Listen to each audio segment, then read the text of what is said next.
The first reading today, about Eldad and Medad. They're given this great gift of prophecy, and Moses says, would that everyone were prophets, that they would go out and say and preach and act like they're supposed to act. Jesus is kind of saying the same.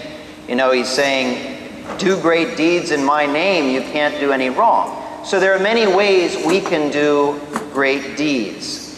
And I would suggest that sometimes we do the great deed first, and then the Lord rewards us. And sometimes that reward takes on many different shapes and sizes.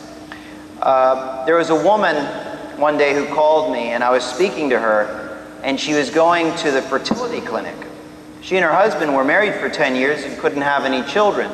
And so they were going to try in vitro. And as soon as I found out about it, I tried to talk her out of this. I explained the whole process to her and how it works, and how we end up losing lives by trying to gain them. And so she said she was going to make an arrangement with the doctor so that that wouldn't happen. When she went to the doctor and tried to arrange this, the doctor wouldn't do it.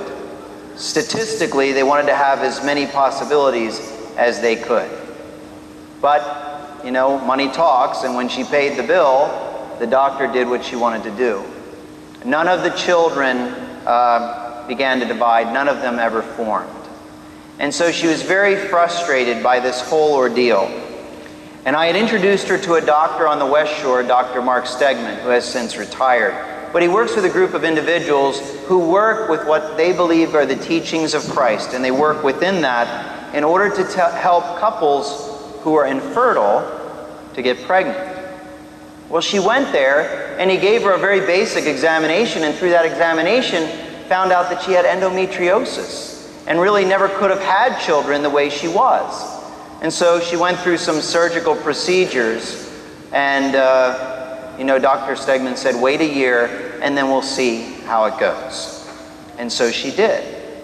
Now during this time, I was sent to Mexico. I was sent there with 14 seminarians and another priest. They were going there to learn Spanish and get enmeshed in the culture. And I was there for 8 weeks. And one of the weeks, we went to DF, which is Mexico City. It's kind of the Mexican New York City, so you're not really missing too much if you don't go there. But amidst the subways, amidst the people and everything else, we were there for a few days. And I remember the one day, it was a Sunday, and I wanted to celebrate Mass somewhere. The bishop was coming to town. So this is like a dream. The bishop's coming to town. He's actually a cardinal because it's an archdiocese. And he's going to have Mass in this particular church. Now my Spanish still wasn't as good as it is up to this point. And so I was asking directions, I was asking times, and either he was confused or I was confused. But the fact is, I arrived at Mass at the cathedral during the cardinal's homily, which meant I missed the Mass. I didn't have time to vest and have Mass with him there. And I was so angry. And I was angry probably because I misunderstood or because that guy gave me bad information, whatever it might have been.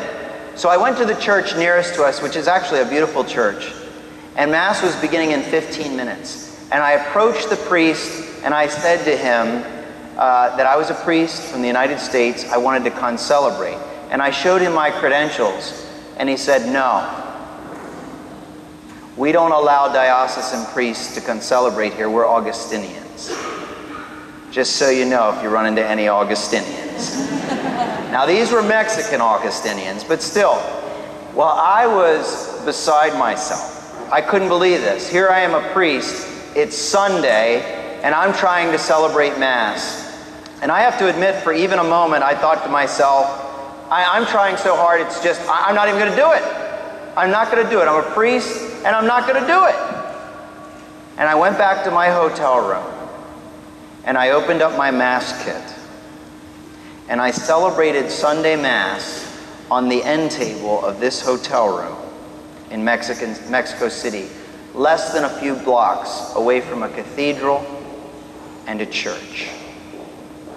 And it was a wonderful Mass. It really was. It was a very prayerful Mass because I celebrated that Mass on my knees.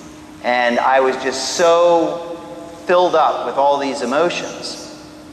Well, the next day, We went to see La Iglesia de la Señora de la Guadalupe in Tepeyac. Okay, this big basilica for Our Lady of Guadalupe. And we went there, and we were going to celebrate Mass there. So this is a dream at this point. We get there, and we're showing him our credentials. And I showed him what's called a celebrate. That's a card that we carry with us as priests that means we're in good standing, we can celebrate Mass. And they said, there's no picture on that. And I said, well, here's my passport and my name, and there's no picture, no photo. You can't celebrate Mass here. You are absolutely kidding me at this point. Well, this guy was friendly enough that he called the diocese of Harrisburg. And he spoke to the bishop, Bishop Rhodes at that time, who gave the authority that I was in good standing, that I could celebrate Mass. And during this Mass, so this Mass at Our Lady of Guadalupe, and Guadalupe, that image of Our Lady, she's pregnant with child. And I celebrated Mass for the intention of this woman and her husband that they would get pregnant, because they've gone through, the process with Dr. Stegman and everything else.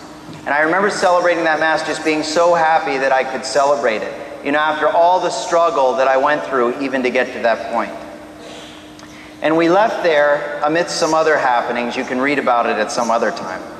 And about a month after that experience, my sister calls me. This woman was my sister. And she says, thank you for introducing me to Dr. Stegman. I'm pregnant.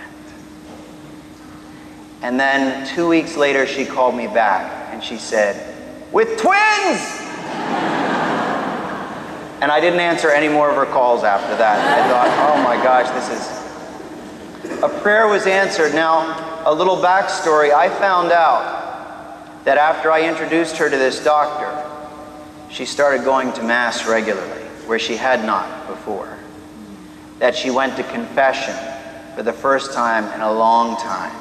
Shortly before that, I had blessed their marriage because they had been married outside of the church. She started getting all these things in place. She started making herself, her relationship with God, right. She cut off her arm, she cut off her leg, she plucked out her eye, as the gospel states. She got rid of all those things that were holding her back. And I believe that through the intercession of Our Lady, she was rewarded in that way. And I went through hell that day to get to celebrate Mass in a heavenly place. And out of spite or out of laziness or out of frustration, I might never have gotten there because it wasn't an easy journey. But I think that's what happens. This is how we do acts, miraculous acts in God's name, in Jesus' name. And that act may be something like coming here and spending a holy hour in the middle of the night, if that's available to us.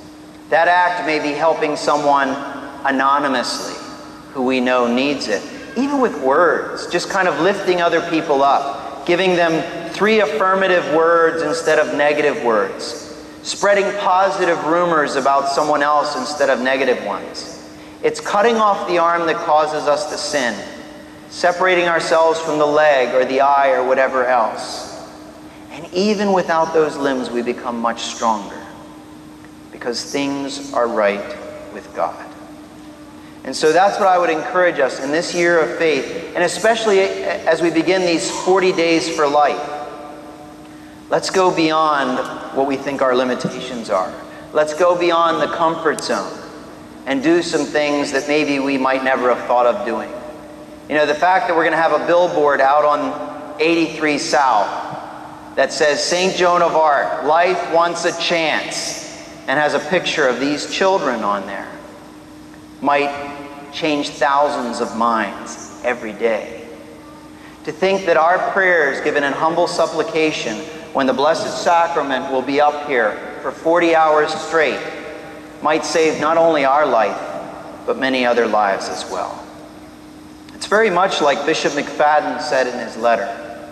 To be an advocate for life, to truly be pro-life, that advocacy begins far before conception. and endures along the life of that child after they're born. We need only act. To act in the name of Christ, which holds more power with us than we could ever do without.